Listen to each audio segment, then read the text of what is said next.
பாபா ஓர் கருணாலயம், பாதம்தான் கமலாலயம். பாபா ஓர் கருணாலயம், பாதம்தான் கமலாலயம். சாயப்பா உறவுகள் அனைவருக்கும் வணக்கம். சாயப்பா மேல் நம்பிக்கை வைத்து அவரை நினைத்துக் கொண்டிருக்கும் உங்கள் அனைவரின் வேண்டுதலையும் சாயப்பா நிறைவேற்றுவார். நல்லதையே நினைப்போம், நல்லதே நடக்கும். என்றும் சாயப்பாவின் அருள் உங்களுக்கு இருக்கும். நம் மனதிற்கு இதமான சாயப்பாவின் இன்றைய அருள்மொழியை கேட்போமா? அன்பு குழந்தையே, வாழ்க்கை எனும் ஓட்டப்பந்தயத்தில் ஓடிக்கொண்டிருக்கிறாய். அதில் ஜெயிப்பாயா மாட்டாயா என்பதுதானே உன் கவலை. உன் கஷ்ட காலம் முடிந்தது. போதும் அப்பா போதும், என் கஷ்டங்களை தீர்த்து வையுங்கள் என்று நீ வேண்டிய வேண்டுதல் நிறைவேறப் போகிறது. மற்றவர்கள் முன்னால் ஒரு கௌரவமான வாழ்க்கை வாழ வேண்டும் என எண்ணுகிறாய். அது கண்டிப்பாக நடக்கும். அதனால் மனம் தளராத நம்பிக்கை, அசராத பக்தி, இவை இரண்டுமே எப்பொழுதும் உங்களுடைய பிரதான குறிக்கோளாக வைத்துக் கொண்டிருங்கள். ஒருவன் காத்தாடியை ஆகாயத்தை நோக்கி விடுவான் என்றால் அந்த காத்தாடியின் மீது உள்ள நம்பிக்கை அல்ல, காற்றின் மீது உள்ள நம்பிக்கையும் நூலின் மீது உள்ள பொறுமையும் அந்த காத்தாடியை ஆகாயத்தை நோக்கி பறக்க உதவுகிறது. அதே போன்றுதான் உங்களுடைய வாழ்க்கையில் நீங்கள் உங்களது குறிக்கோளை அடைய மிக முக்கியமானது நம்பிக்கை மற்றும் பொறுமை மட்டுமே. ஏறிவிடப்பட்ட காத்தாடி மீண்டும் தன் கையில் வர வேண்டும் என்றால் நாம் முதலில் சமாளிக்க வேண்டியது காற்றின் சீற்றத்தை தான். அதே போலதான் நம் வாழ்க்கை என்னும் பெருங்கடலை கடக்கும் பொழுது இடையில் ஏற்படும் சீற்றங்களை மிக கவனமாக கடக்க வேண்டும். அப்படி மிக கவனமாக ஒருவன் கடந்து செல்கிறான் என்றால் அந்த ஏற்றிவிடப்பட்ட காத்தாடி ஆகாயத்தை தொட்டு அவனுடைய பிரதான இலக்கை அடைந்து மீண்டும் அவன் கையில் வந்து சேர்கிறது. இதே போன்றுதான் உங்கள் வாழ்க்கையில் ஒவ்வொரு முயற்சியிலும் உங்கள் குறிக்கோளை நோக்கி மட்டுமே உங்கள் எண்ணம் இருக்க வேண்டும். இப்படிப்பட்ட குறிக்கோளை நோக்கி எந்த ஒரு பக்தன் என்னை முழுமையாக நம்பி புத்தியும் மனமும் எனக்காக செலுத்தி வருகிறான் என்றால் அவன் நினைத்ததை நான் நடத்தி தருவேன். அவனுடைய லட்சியத்துக்காக நான் 7 கடலையும் தாண்டி வந்து உதவி புரிவேன். எந்த ஒரு சூழ்நிலையிலும் மனதைரியத்தை இழக்க வேண்டாம். என் மீது நம்பிக்கை வை. உன் வெற்றியை நான் அமைத்து தருவது உறுதி. என் வார்த்தைகள் மீது நம்பிக்கை வை. அதனால் பிடிக்காத வாழ்க்கை எப்படி வாழ்வது என்று யோசிப்பதை விட நமக்கு பிடித்த மாதிரி எப்படி மாற்றிக்கொள்வது என்று நினைப்பதே சாலச் சிறந்தது. நதி போல நீ பயணித்துக் கொண்டே இருக்க வேண்டும். பாறைகள், வனங்கள் என்று நீ பல்லாயிரக்கணக்கான மைல்கள் கடக்க வேண்டியது இருக்கும்.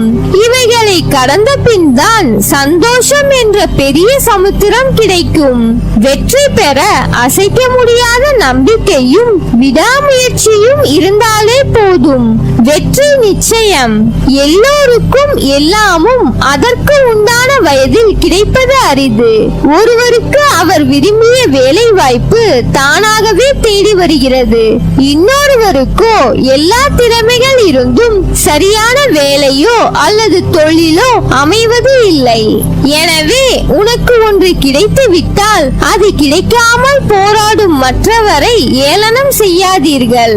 உன்னை மற்றவர்களோடு ஒப்பிட்டு உன்னிடம் இல்லாததை நினைத்து புலம்பாதே.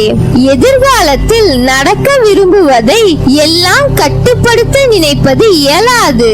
இங்கே இப்போது இந்த நொடியில் என்ன செய்து கொண்டிருக்கிறாயோ அதை முழுமையாக விழிப்புணர்வுடன் செய்.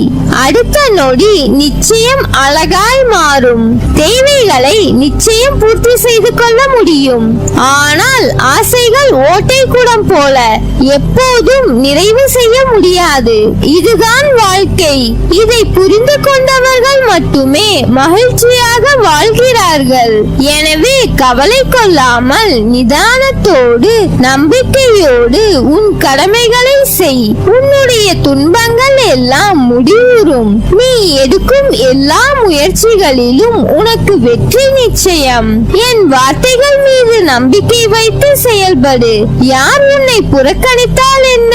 இந்த பிரபஞ்சம் எப்போதும் உன்னை தன் அன்பால் கருணையால் அரவணைத்துக் கொண்டுள்ளது. சூரியனோ சந்திரனோ என்றாவது உன்னை புறக்கணித்து ஒளியை தர மறுத்ததுண்டா? இயற்கை ஒருபோதும் உன்னை புறக்கணிப்பதில்லை. உன் மீது எல்லையில்லா கருணை கொண்டிருக்கும் இயற்கையை மறந்து நீ மனிதர்களின் புறக்கணிப்பு குறித்து கவலை கொள்கிறாய். இது மனதின் வேலை. உண்மையில் எத்தனையோ மனிதர்கள் உன்னை புறக்கணித்ததுண்டு. எத்தனையோ மனிதர்களை நீயும் புறக்கணித்திருக்கிறாய். எல்லா புறக்கணிப்புகளும் உனக்கு வலியை தருவதில்லை. இது மனிதனின் உயர்வு தாழ்வு மனப்பான்மையினால் விளைவது. பிறரை உயர்வாக கருதும் போது உன்னை நீ தாழ்வாக கருதுகிறாய். பிறரை தாழ்வாக கருதும் போது உன்னை நீயே உயர்வாக கருதிக் கொள்கிறாய். உன்னை நீ தாழ்வாக கருதும் தருணத்தில் வரும் புறக்கணிப்பு வலியை தருகிறது.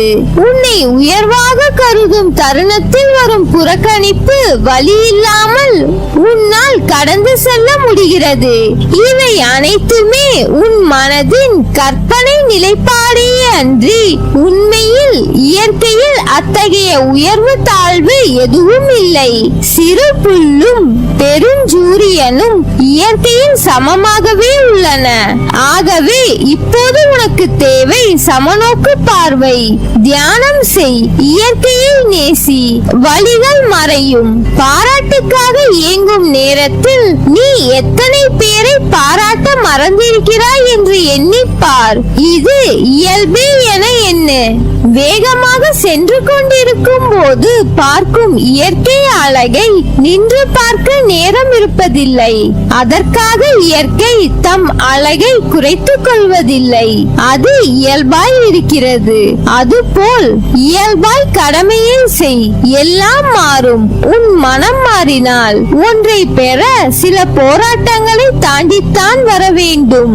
வாழ்க்கையில் நிம்மதியான சந்தோஷமான சூழ்நிலைகள் அமைய சில மேடுகள் இருக்கத்தான் செய்யும். அதை தாண்டி மனம் தளராது உழைத்து அதற்கான தகுதியை நீ வளர்த்து கொண்டால் நிச்சயம் நீ வெற்றி பெற்று ஜெயிப்பாய். காகிதத்தின் பக்கங்கள் காற்றில் பறந்தால் பிடித்து விடலாம். தண்ணீரில் விழுந்தால் அதை உலர வைத்து பயன்படுத்தி விடலாம். இதுவே நெருப்பில் விழுந்தால் என்ன ஆகும்? அதை தான் உனக்கு அறிவுரையாக கூறுகிறேன். நிகழ்கால வாழ்வு என்பது மிகவும் முக்கியம்.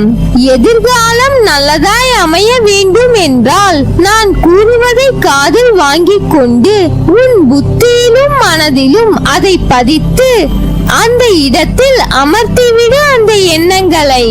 அதன் பிறகு உன் நிகழ்காலத்தை உணர்ந்து வாழ்வாய். நீ வாழும் காலத்தை உன்னதாய் ஆக்கிக் கொண்டால் எதிர்காலம் உனது பொற்காலமாக மாறும். உன் வேண்டுதல்கள் எல்லாம் பலிக்கும். உனக்கு எல்லா சூழ்நிலையிலும் நான் துணை நிற்பேன். கவலை கொள்ளாதே. இந்நிலை கூடிய விரைவில் மாறும். நான் இருக்கிறேன். நிழலாக உனக்காக நீ செல்லும் இடமெல்லாம் நீ எல்லா செல்வ வளங்களையும் பெற்று சீரும் சிறப்புமாய் நல்ல பெயருடன் நிம்மதியான மகிழ்ச்சியான வாழ்க்கையை பெறுவாய். நல்லதே நடக்கும்.